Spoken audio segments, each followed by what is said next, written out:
aylanib adirga, kelamiz birga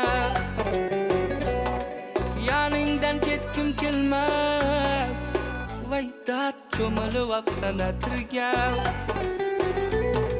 Mast ayladi, sarmast ayladi, mening yuraginamga ishqni joyladi, voy mast ayladi.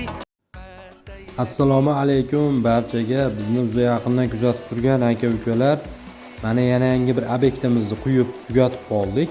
Tomga penalonboz quyish jarayoni.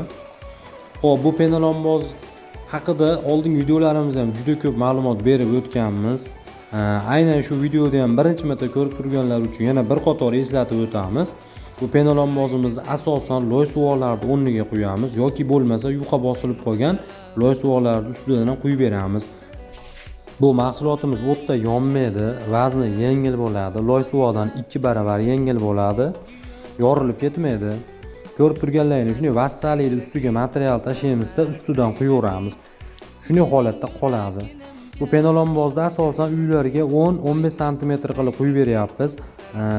Darvozaxonalarga, peshonlarga 7 sm, yuqa bosilib qolgan loy suvoqlar ustiga 5 sm qilib qo'yyapmiz.